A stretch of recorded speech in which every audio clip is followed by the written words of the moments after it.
오늘 우리가 함께 읽은 말씀, 여러분 잘 알고 있는 말씀 중에 예수님께서 제자들을 특히 12명의 사도를 세우시는 장면이 등장하고, 또 이어서 이 사복사화라 하는 그런 내용의 말씀이 등장합니다. 오늘 본문 시작하는 12절과 13절 말씀은 우리 이렇게 시작하죠.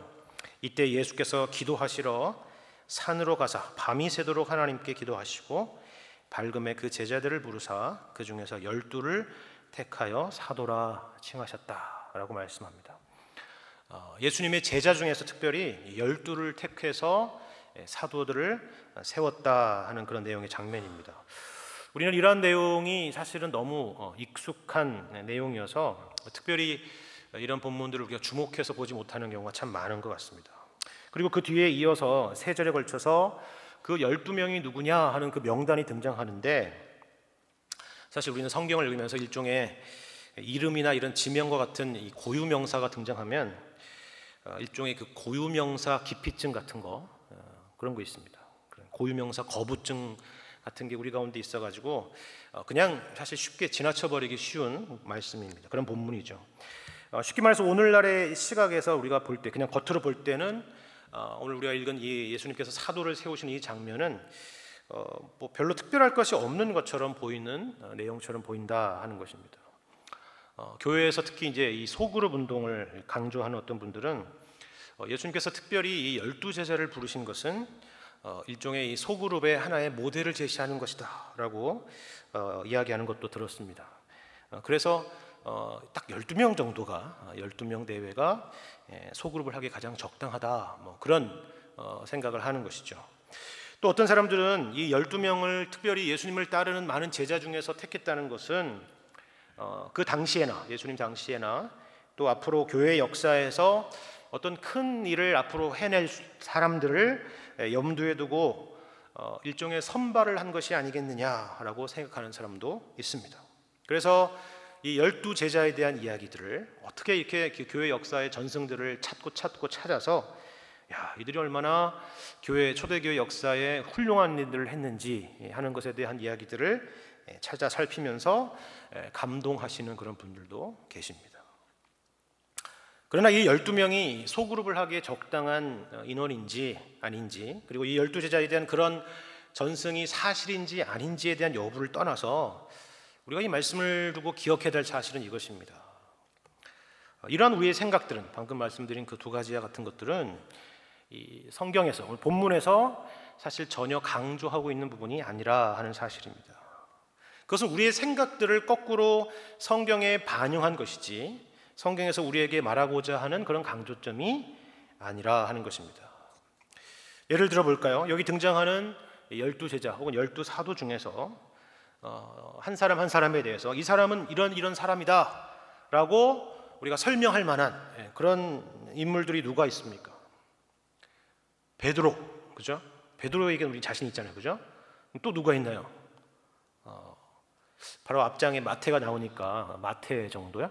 얘기할 수 있을지 모르겠습니다. 마태복음도 썼고 했으니까요. 그러나 그리고 또 성경을 조금 더 아는 분들이라면 아마 빌립이나 도마에 대해서 몇 가지 이야기를 하실 수 있을지도 모르겠습니다. 반면에 이들을 제외한 대다수의 그런 제자들에 대해서는 우리가 사실 알고 있는 내용들이 별로 없습니다.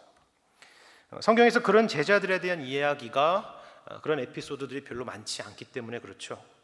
그리고 심지어 그 중에 예를 들면 알페오의 아들 야고보와 같은 이런 제자에 대해서는 우리가 이 성경을 근거로 설명할 수 있을 법한 그런 내용들이 거의 없습니다. 더군다나 우리를 불편하게 하는 한 가지 사실은, 여러분 읽으면서 확인하셨겠지만 그 12명 중에 예수님을 나중에 배신하고 팔아게 될 가룟 유다가 등장하고 있다는 것을 우리가 확인하게 되는 것입니다. 그리고 이 가룟 유다는 오히려 다른 제자에 대해서는 무슨 굳이 이렇게 다른 설명들이 없는데, 이 가룟 유다에 대해서는 오늘 본문에서 앞으로 그가 무슨 일을 하게 되리라 하는 것에 대해서 이야기하는 부분이 있습니다. 바로 16절에 예수를 파는 자가 되리라 하는 것입니다. 예수님께서 밤이 새도록 기도하여서 세운 12명의 사도 중에서 자기를 파는 자가 될 사람이 존재하게 된다는 것은 과연 무슨 의미일까 여러분 생각해 보시기 바랍니다. 쉽지 않은 이야기라 하는 것이죠. 사실 오늘 본문에서 중요한 것은 그 사도들이 누구냐 하는 것에 있지 않습니다. 그들의 면면이 누구며 그들이 어떤 일을 했으며 어떤 영웅적인 업적을 교회의 역사 가운데 세웠느냐 하는 것이 아니라 하는 것입니다. 다시 12절과 13절을 다시 한번 보겠습니다. 이때 예수께서 기도하시러 산으로 가사 밤이 새도록 하나님께 기도하시고 밝음에 그 제자들을 부르사 그 중에서 12를 택하여 사도라 칭하셨다라고 말하죠. 여기서 중요한 것은 예수님께서 그 제자들을 부르시고 그 중에 12를 택하여 사도라 칭하셨다 하는 것이죠. 그런데 예수님께서 임의로 그렇게 하셨다는 게 아니라 중요한 건 이거죠.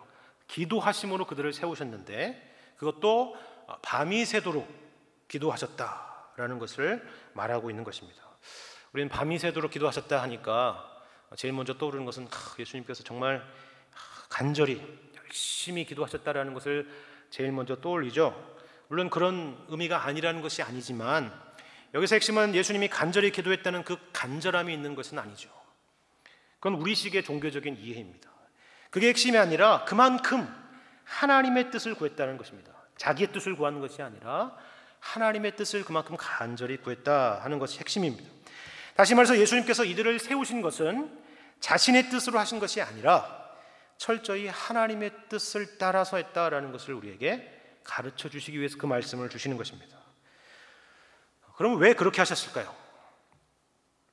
예수님께서 이 땅에서 사역을 하시는데 그 사역을 이들의 도움을 받아서 좀 더 효율적으로 하시기 위해서 하신 것이 아닙니다. 자신이 택한 사람들이 아니라 하나님이 택하신 사람들을 세우기 위해서라는 것입니다. 이게 무슨 말이냐 하면 요한복음 17장 6절의 말씀을 보면 이렇게 되어 있어요. 바로 이들을 가리켜서 세상 중에서 하나님께서 내게 주신 사람들이라 라고 예수님은 고백합니다. 그리고 그들은 아버지의 것이었는데 내게 주신 사람들이라 라고 기도하는 내용을 우리가 보게 됩니다. 다시 말해서 하나님께서 예수 그리스도를 통해서 부르신 사람들이라 하는 것이죠. 왜 예수님이 본인의 생각과 또 본인이 생각하는 것에 맞춰서 사람을 택하시는 것이 아니라 하나님이 택하신 사람이라는 것을 강조하는 것일까요? 그것은 바로 이 사도들이 몇 명이요? 12, 그죠? 12이라는 것에서 우리가 힌트를 얻을 수가 있습니다.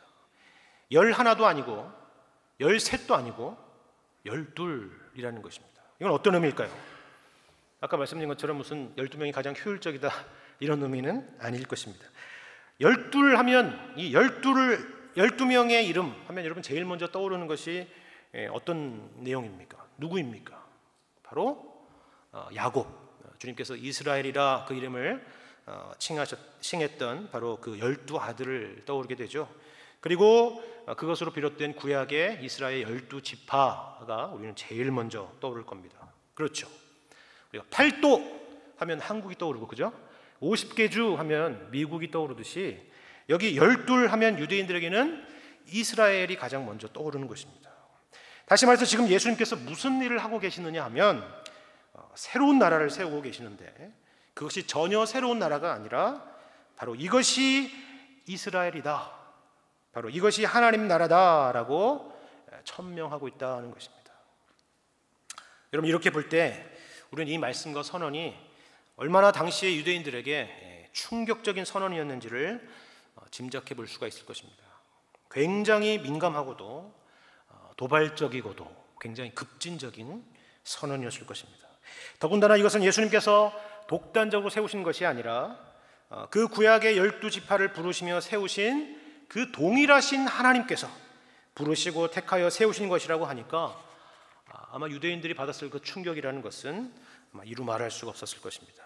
바로 이 점이 바로 오늘 본문에서 강조하는 그런 메시지인 것입니다. 그렇다면 왜 예수님께서 이러한 새로운 이스라엘을 세우시기로 하셨는가? 하나님께서 그 방법이나 그 대상을 바꾸기로 하셨는가 하는 생각을 우리가 할 수 있을 것입니다. 그리고 이러한 나라는 과연 구약의 이스라엘과는 전혀 다른 차원의 나라인가라는 그런 생각이 들 수도 있을 것입니다. 왜 이 질문을 하느냐면요, 만약 우리가 그렇다라고 얘기하면 우리가 믿는 신앙이라는 것은 구약과는 아무런 상관이 없는, 아무런 연관이 없는 전혀 다른 종교가 되기 때문에 그렇습니다. 우리는 쉽게 생각하기를 구약에는 이스라엘이라는 한 민족과 혈통 아래 있으면 자동적으로 하나님의 백성이 되는 것으로 생각합니다. 그렇죠? 당연히 표면적으로는 그렇게 보입니다. 이스라엘의 민족과 국가에서 태어난 사람이 당연히 이스라엘 백성이 되는 것이죠. 일종의 속인주의죠. 속인주의. 그러나 영적으로는 조금 다릅니다. 사도 바울의 이야기를 우리가 한번 들어볼까요? 로마서 9장 말씀을 보시면 이렇게 말씀하고 있습니다. 로마서 9장입니다. 로마서 9장 4절 말씀인데요. 그들은 이스라엘 사람이라 그들에게는 양자됨과 영광과 언약들과 율법을 세우신 것과 예배와 약속들이 있고 조상들도 그들의 것이요 육신으로 하면 그리스도가 그들에게서 나셨으니 그는 만물 위에 계셔서 세세의 찬양을 받으실 하나님이시니라. 아멘. 그러나 하나님의 말씀이 폐하여진 것 같지 않도다. 이스라엘에게서 난 그들이 다 이스라엘이 아니요 또한 아브라함의 씨가 다 그의 자녀가 아니라 오직 이삭으로부터 난 자라야 내 씨라 불리리라 하셨으니 곧 육신의 자녀가 하나님의 자녀가 아니요 오직 약속의 자녀가 씨로 여기심을 받느니라 라고 말하고 있습니다. 바울은 먼저 이스라엘이라는 민족이 가지는 유익에 대해서 설명하죠. 그들에게는 양자됨과 영광과 언약들과 그리고 율법을 세우신 것과 예배와 약속들이 있었다는 것입니다. 우리가 구약 성경을 읽으면서 확인하는 그런 내용들입니다. 조상들도 그들의 것이고 예수 그리스도조차 이방인에게서 난 것이 아니라 바로 유대인에게서 났다라고 말씀하고 있습니다. 그렇죠. 그러나 6절에 나와 있는 말씀이 중요합니다. 뭐라고 하죠? 이스라엘에게서 난 그들이 다 이스라엘이다가 아니라 이스라엘이 아니라 라고 말합니다. 우리에게는 이것이 아무렇지도 않게 들릴지 모르지만 아까 말씀드린 것처럼 당시 유대인들에게는 이것은 굉장히 충격적인 이야기입니다. 민족적인 국가적인 어떤 그런 아이덴티티를 말씀드리는 것이 아니라 영적으로 그렇다는 것입니다. 우리가 당연히 그럴 것이라 생각했던 구약에서조차도 이스라엘에게서 났다고 해서 다 이스라엘이 아니었다라는 것입니다. 그리고 아브라함의 예를 들죠. 아브라함의 씨가 다 그의 자녀가 아니라 오직 이삭으로부터 난 자라야 내 씨가 불리리라, 내 씨라 불리리라 했다는 것입니다. 처음부터 그 근본부터 아브라함 때부터 하나님께서 그렇게 하셨다라는 것입니다. 그런데 여기서 그렇구나, 이삭의 혈통으로 가야지 아브라함의 자녀가 되는구나 하면 다시 읽으셔야 됩니다. 그게 무슨 말인지 지금 잘못 이해하고 있는 것인데, 그런 혈통의 의미로 얘기하는 것이 아니라 하는 것입니다. 그 말이 아니라 구약의 이스라엘이라는 것이 아브라함의 후손이 되는 것처럼 우리가 생각하는 것처럼 혈통적으로 자동적으로 그렇게 되는 것이 아니라 처음부터 바로 하나님의 약속, 하나님의 주권, 하나님의 은혜로 그렇게 됐다라고 하는 것을 강조하는 것입니다. 그래서 8절에 어떻게 결론을 내리지요? 곧 육신의 자녀가 하나님의 자녀가 아니요 오직 약속의 자녀가 씨로 여기심을 받는다라고 강조하는 것입니다. 이것입니다. 본래부터 아브라함 때부터 이스라엘 백성 그리고 하나님의 백성이 되는 것이 혈통으로나 어떤 인간적인 노력으로 되는 것이 아니었다 하는 것입니다. 하나님의 약속, 하나님의 은혜로 된 것이라 하는 것입니다. 이런 맥락에서 오늘 본문에서 이 12제자를 불러서 새 이스라엘을 세우시는 것은 예수님이 오셔서 갑자기 하시는 어떤 그런 새로운 방식이 아니라 이와 같이 구약에서 하나님께서 당신의 백성을 부르시는 그런 방식과 연장선상에 있는 것이다, 연속성상에 있는 것이다, 동일한 방식이다라는 것을 우리에게 보여주고 있는 것입니다. 그러므로 여기 등장하는 12명의 명단은 우리 눈에도 그렇게 읽혀지는 것이에요. 그렇죠? 여기 등장하는 인물 중에 어떤 특별함이 있습니까? 얼마나 대단한 사람들입니까? 그리고 우리 중에 누가 이 12명의 후손입니까? 그렇지 않죠. 그리고 우리는 몇 번을 읽어도 여기 이 인물들이 고작 이 두세 명, 서너 명 외에는 사실 잘 외워지지도 않는 그런 이름들입니다. 왜 그렇게 한다고요? 이들에게서 어떤 특별함이 있는 것이 아니라 이들을 은혜로 부르시는 하나님의 자비로운 부르심에 그 의미와 강조점이 있다 하는 것입니다. 이들을 부르시는 방식과 동일한 방식으로 불러 세우시는 것이 바로 하나님의 은혜가 무엇인지가 분명히 나타난 예수 그리스도를 통하여 부르시는 오늘날의 교회라 하는 것입니다. 그래서 사도 바울은 에베소서 2장 20절의 말씀에서 너희들은, 이방인들은 사도들과 선지자들의 터 위에 세우심을 입은 자라라고 부르는 것입니다. 그들과 동일한 부르심 가운데 있는 자들이라 하는 것이죠. 이 사실을 우리는 잊어서는 안 될 것입니다. 바로 여러분과 제가 하나님의 백성으로 새 이스라엘로 부르심을 받았다 하는 사실입니다. 그런데요, 우리는 여기 열거된 사도들의 목록에서 사실 주목해 볼 만한 사실들이 한 가지 있습니다. 근데 이것은 저희가 주목해 봐야 된다고 말하지 않아도 이 내용, 이 인물들을 읽다 보면 자연스럽게 주목될 수밖에 없는 그런 부분들이 있어요. 어떤 긴장이 존재합니다. 이 본문을 읽으면서. 어딜까요? 가장 먼저 눈에 띄는 것은 앞서 말씀드린 가롯 유다에 대한 것입니다. 가장 눈에 들어오죠. 그러나 자세히 보면 그 부분만 있는 것은 아닙니다. 14절에 보니까 이렇게 되어 있습니다. 베드로라고도 이름을 주신 시몬과 그의 동생 안드레와 이렇게 소개하죠. 시몬과 안드레는 형제 사이였다라는 것을 우리에게 가르쳐 줍니다. 그렇죠? 그리고 이어서 등장하는 야고보와 요한 역시 세베대의 아들로서 형제지간입니다. 그리고 이 둘은 심지어 예수님과 이종 사촌지간이었습니다. 근데 이게 무슨 긴장을 야기하는 걸까요? 형제다, 혈육이다. 마태복음 20장 말씀을 보면 우리가 이런 내용을 확인할 수가 있습니다. 마태복음 20장 20절 말씀 제가 읽겠습니다.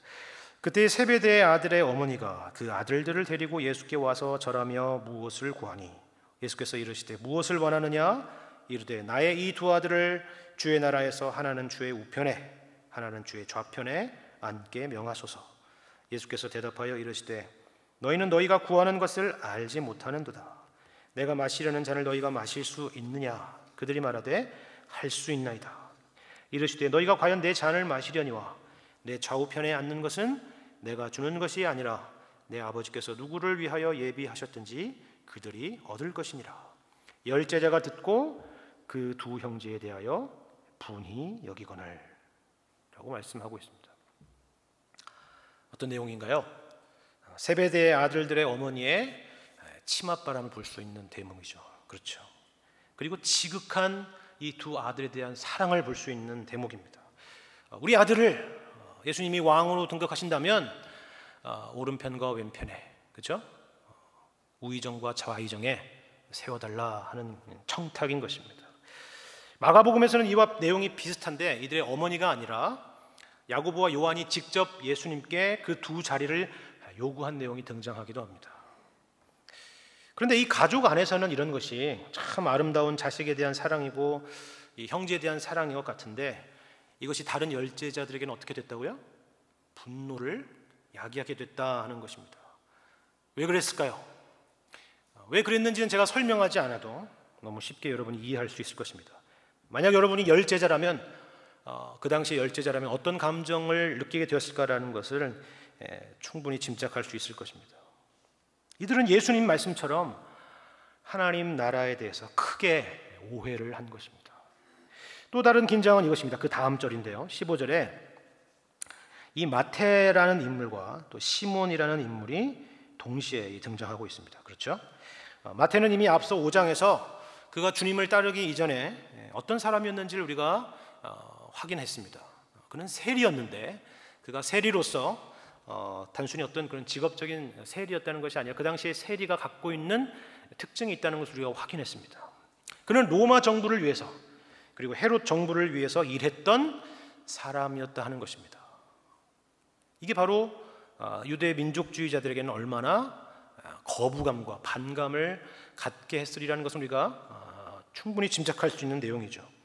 그런데 여기 이 15절 동일한 절에 시몬이라는 인물이 등장하는데 이 시몬이라는 이름에 어떤 이름이 등장하고 있냐면 셀롯이라는 시몬이라 이렇게 표현하고 있습니다. 셀롯이라는 시몬. 셀롯.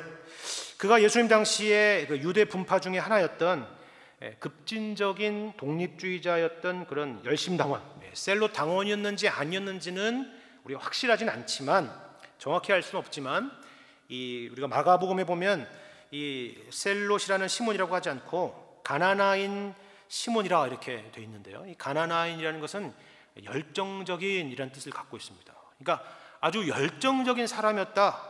다시 말해서 이스라엘의 독립과 이스라엘의 자유를 위해서 아주 강한 열심과 정치적인 열망을 갖고 있었던 그런 사람이었다는 것을 우리에게 힌트를 주는 것입니다. 이건 뭘 말합니까? 예수님의 12제자 중에는 이처럼 여기 나와 있는 마태하고 시몬과 같이 언제든 충돌할 수 있는 그런 개개인적인 성향이 존재했다는 것을 우리가 확인하게 되는 것입니다.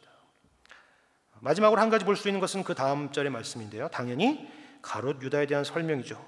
예수를 파는 자들 가룟 유다라고 설명하고 있기 때문에 그렇습니다. 예수님께서 부르시고 택하신 자들 중에, 더군다나 산에서 밤이 새도록 기도하셔서 택하신 자들 중에 이런 사람도 있더라라는 것을 우리에게 가감없이 보여주는 것입니다. 왜 이런 걸 보여줄까요? 그러면 과연 이러한 긴장들은 새 이스라엘인 교회에 대해서 어떤 메시지를 우리에게 주고 있는 것일까요? 하나님께 밤새 기도하여 택한 이 예수님의 선택 자체에 뭔가 문제가 있었다는 것을 지적하는 것일까요? 아니면 교회 안에서 이런 사람들이 있으니 우리가 미리 알고 파악하고 색출해서 솎아내라 하는 그런 것을 말하는 것일까요? 그 어떤 것도 아닐 것입니다. 이 말씀은 하나님의 부르심, 하나님의 선택이라는 그런 완전함과 더불어서 이 지상교회가 가지고 있는, 죄인된 인간이 가지고 있는 이런 불완전함의 긴장이 이 땅 가운데 있는 교회 안에 존재하리라 하는 것을 우리에게 보여주는 것입니다. 그리고 동시에 그렇기 때문에 이 땅 가운데서 이러한 부르심을 받은 이 불완전한 새 이스라엘인 하나님의 백성들은 과연 무엇을 지향하며 살아가야 할 것인가 하는 것을 우리에게 가르쳐주고 있는 말씀인 것입니다. 다시 말해서 하나님의 부르심을 받은 사도들, 그 사도라는 그런 직분은, 제자라는 예수님의 부르심은 그 자체가 무슨 벼슬이 아니고 그 자체로 무슨 능력이 있고 어떤 완전한 어떤 존재인 것처럼 우리가 굴면서 이 땅에서 살아가야 되는 것이 아니라 우리를 불러 세우신 그 예수님을 항상 의지하며 또 우리를 온전케 하실 그분의 은혜와 능력을 구하면서 살아가야 된다는 것을 우리에게 가르쳐준다 하는 것입니다. 이어지는 17절 이하의 말씀이 그것을 우리에게 간접적으로 보여주고 있습니다. 17절 말씀입니다. 예수께서 그들과 함께 내려오사 평지에 서시니 그 제자의 많은 무리와 예수의 말씀도 듣고 병고침을 받으려고 유대의 사방과 예루살렘과 두로와 시돈의 해안으로부터 온 많은 백성도 있더라. 더러운 귀신에게 고난받는 자들도 고침을 받은지라. 온 무리가 예수를 만지려고 힘쓰니 이는 능력이 예수께로부터 나와서 모든 사람을 낫게 함이라 라고 말씀하죠. 그들이 갑자기 예수님과 함께 산에 있다가 산에서 내려와서 다른 사람이 된 것이 아니라 하는 것입니다. 부르심을 받았다는 그 자체로 그들에게서 무슨 어떤 대단한 능력이나 또 어떤 대단한 무엇이 나타나는 것이 아니라 하는 것입니다. 능력이 이들로부터 나온 것이 아니라 어떻게 됐다고요? 예수께로부터 나왔다 하는 것입니다. 그리고 나서 20절 이하의 말씀이 이어지고 있습니다. 20절 말씀을 함께 볼까요?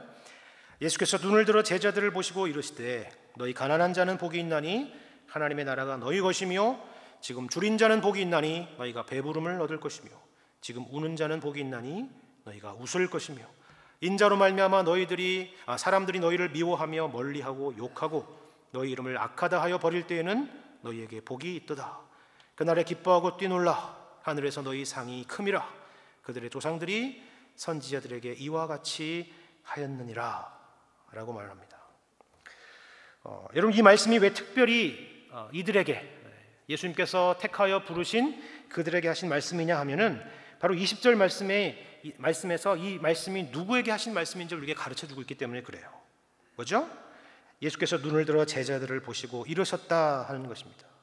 이것은 다시 말해서 제자들에게, 새 이스라엘인 교회에게 하시는 말씀이라 하는 것입니다. 그런데 놀라운 것은 그들이 이 땅 가운데 처한 현실이라는 것은 가난함, 배고픔, 슬픔, 그리고 사람들에게서 예수님으로 인하여 미움과 배척과 버림을 받는 일이라 라고 말합니다. 이들은 분명히 20절의 말씀처럼 하나님 나라를 소유한 자들입니다. 하나님께서 그들에게 그 나라를 주신 자들입니다. 그 나라의 백성들입니다. 그러나 이 땅에 하나님의 백성인 교회가 처한 수준과 그 현실이라는 것은 그 이름에 걸맞지 않은 것들이라 하는 것이죠. 우리는 여기 본문에서 이 지상교회의 완전성과 불완전성을 보게 되는 것입니다. 여러분, 가난하다는 것, 그리고 갈급하다는 것, 그리고 애통하며 운다는 것은, 이 모든 표현들은 이 둘의 공존을 보여주는 그런 표현인 것입니다. 소원과 목표가 있고, 그리고 그것을 구하지만 그것을 이 땅 가운데서 온전히 누리지 못하는 우리의 현실을 보여주고 있는 표현인 것이죠. 하나님의 구원과 하나님의 완전하심과 하나님의 의로우심을 사모하지만 거기에 미치지 못하는 우리 자신들을 보면서 안타까운 것이죠. 신자들이 이 땅에서 완전하고 완벽하게 갖추어진 사람이라면 왜 울고 또 왜 안타까워하고 또 왜 속상해하겠습니까? 우리 가운데 있는 신앙의 고백이나 하나님을 향한 진심들이 거짓이라는 말이 아닙니다.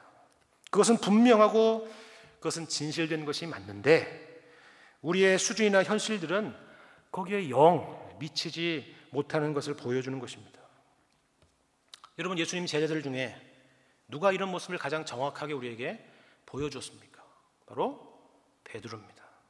우리는 본문의 12사도, 즉 12제자의 목록에서 베드로가 제일 먼저 등장하고 있다는 것을 그런 의미에서 주목해 보셔야 됩니다. 성경에는 오늘 본문 외에 이 12제자의 목록이 들어간 본문이 총 4군데가 있습니다. 바로 요한복음을 제외한 마태, 마가복음과 그리고 사도행전에도 등장하는데, 재미있는 것은요, 그 순서들, 이 12제자의 순서들이 다 서로 그 순서가 일치하지가 않아요. 그런데 그럼에도 불구하고 공통적인 특징이 하나 있습니다. 여러 공통적인 특징 중에 하나가 뭐냐면, 그것은 바로 넘버 원, 첫 번째 제자가 누구로 등장한다고요? 베드로가 등장한다는 것입니다. 왜 베드로가 첫 번째일까요? 가장 모범적이고 가장 훌륭한 제자라서가 아닙니다. 그렇죠? 그가 바로 이 12명의 제자, 다시 말해서 이 지상교회의 긴장을 가장 잘 보여주는 그런 대표적이고 가장 전형적인 인물이기 때문에 그렇습니다. 오늘 본문의 14절에서 베드로를 소개하는 표현부터가 바로 그것을 우리에게 보여주죠. 뭐라고 되어 있습니까? 베드로라고 이름을 주신 시몬이라 이렇게 되겠죠. 그냥 베드로 이렇게 얘기하지 않고 또 그가 원래부터 가졌던 이름이었던 시몬이라 하지 않고 예수님께서 이름을 주신 그 베드로라는 것을 등장시켜서 설명하고 있는 것입니다. 이건 어떤 말씀을 우리에게 연상케 하는 것입니까? 바로 우리가 잘 아는 마태복음 16장 말씀을 연상되게 하는 그런 표현이죠. 베드로는 예수님에 대해서 주는 그리스도시요 살아계신 하나님의 아들이시라 라고 고백을 했습니다. 그때 예수님께서 뭐라고 말씀합니까? 내가 이렇게 고백할 수 있었던 것은 바로 내 머리에서 나온 것이다 라고 말하지 않았습니다. 바요나 시몬, 곧 요나의 아들이기 때문이 아니라, 다시 말해서 혈육이 아니라 하늘에 계신 내 아버지 때문이라 라고 말씀하셨습니다. 그리고 이어서 말씀하시기를 너는 베드로라, 내가 이 반석 위에 내 교회를 세울 것이라 라고 말씀하셨습니다. 재밌는 표현이죠. 그리고 이 표현에 대한 해석을 두고 참으로 많은 이 교회사 안에서 논쟁들이 있었습니다. 특별히 로마 카톨릭과 우리 개신교와는 굉장히 다른 이해가 있습니다. 로마 카톨릭에서는 말 그대로 이 베드로라는 인물 위에 교회를 세울 것이다 라는 것으로 해석하며 그렇게 주장했습니다. 왜 그렇게 해석했을까요? 그게 맞기 때문에 그렇게 해석한 것이라기보다도 그거는 혹은 그가 이 로마 가톨릭은 이 베드로를 치켜 세우려고 그런 것이 아니라 사실은 베드로의 후계자라고 자처하는 교황이 모든 교회의 우두머리라는 것을 강조하려고 하는 의미에서의 해석이죠. 개신교는 이에 반대해서 여기에 반석이라 하는 것은 이 베드로의 신앙 고백이라는 것을 강조하면서 이러한 신앙 고백 위에 예수님께서 교회를 세울 것이라고 해석했습니다. 올바른 해석이죠. 교회란 인간의 어떤 열심이나 노력이나 또 어떤 혈통에 의해서 세워지는 것이 아닌 것을 바로 이미 예수님께서 앞서 말씀드린 그 말씀처럼 강조했기 때문에 그렇습니다. 그러면서도 뭔가 부족하다는 느낌을 사실 좀 지울 수가 없습니다. 왜냐하면 그렇다면 굳이 베드로라는 이름을 말하면서 이 반석 위에 내 교회를 세우리라 라는 말씀을 예수님께서 하실 이유가 없기 때문에 그렇습니다.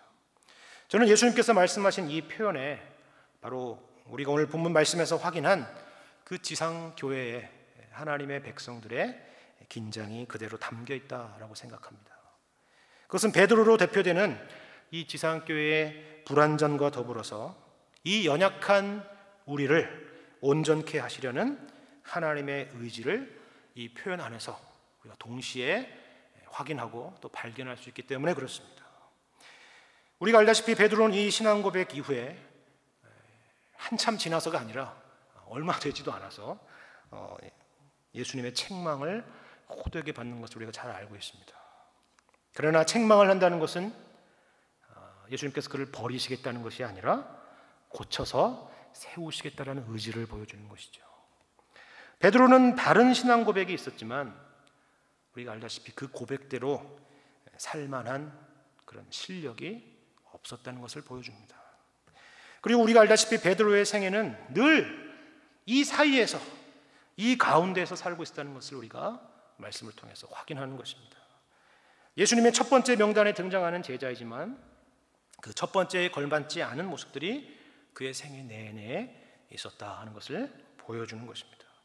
그런데 성경에서 베드로에 대한 이런 이야기를 하는 이유는 베드로 개인에 대한 이야기를 하려는 것이 아니라 우리 또한 그렇다. 이 12사도를 부르시고 12제자를 부르시는 것과 동일한 우리도 그렇다라는 것을 말씀하기 위해서 등장시키는 것입니다.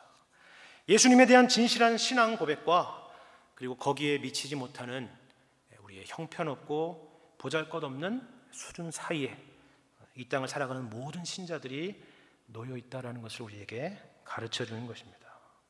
그런데 그것이 바로 교회라 하는 것입니다. 교회란 완벽한 사람들이 모인 곳이 아니라 이런 안타까움과 답답함과 그리고 부족함을 가진 그런 사람들의 모임이라 하는 것입니다. 예수님에 대한 신앙 고백과 그 고백한 것과 같이 살지 못하는 그런 수준 사이에 그 도달할 수 없을 것 같은 그 간극 사이에서 신음하며 주님의 도우심을 구할 수밖에 없는 그런 사람들의 모임이라는 것을 우리에게 가르쳐 주는 것입니다. 그것이 바로 지금 배부른 자가 복이 있다 혹은 지금 웃는 자가 복이 있다라고 하지 않으시고 지금 줄인 자가 복이 있다, 지금 우는 자가 복이 있다라고 예수님께서 말씀하시는 이유인 것입니다. 그런데 오늘 말씀은 이러한 자들이 하나님 나라의 백성이요 후일에 배부름을 얻게 되고 또 후일에 웃게 될 것을 약속하시는 것을 보게 됩니다. 이것이 이 땅 가운데 살아가는 신자들의 어떤 문제 있는 상태가 아니라 지극히 정상적인 상태라는 것을 우리에게 가르쳐주는 말씀인 것입니다. 그리고 그러한 사람들이 모이는 곳이 바로 새로운 이스라엘, 곧 교회라 하는 것이죠. 잘난 사람, 완벽한 사람, 부유하고 배부르고 부족할 것이 없는 사람들이 모이는 곳이 교회가 아니라 가난하고 줄이고 애통해하고 탄식하는 사람들이 모이는 곳이 바로 이 땅의 지상의 교회라 하는 것입니다. 우리는 이 땅에서 별 볼 일 없는 이름들이죠. 여기 등장하는 12사도의 이름들과 같습니다. 누가 여러분을 기억하겠습니까? 아주 친한 사람이 아니고서는 기억할 수도 없는, 기억하기도 어려운 그런 이름들이죠. 그러나 주님께서 이들을 불러내어 세우신 것처럼 우리 또한 종국에는 그렇게 하실 것이라 하는 것입니다. 우리는 이 약속을 바라봐야 됩니다. 그리고 이 약속을 함께 붙들고 있는 서로에게 힘이 되고 또 격려가 되어야 할 것입니다. 우리 모두는 예외 없이 주님의 부르심과 또 주님이 궁극적으로 온전케 하실 그 사이에 그 과정 가운데 놓여 있는 존재들이기 때문에 그렇습니다. 오직 주님, 우리를 부르신 주님께서 우리를 온전케 하실 것입니다. 이 약속을 붙들고 끝까지 주님을 의지하며 살아가시는 여러분과 제가 되기를 주님의 이름으로 간절히 축원합니다. 함께 기도하겠습니다.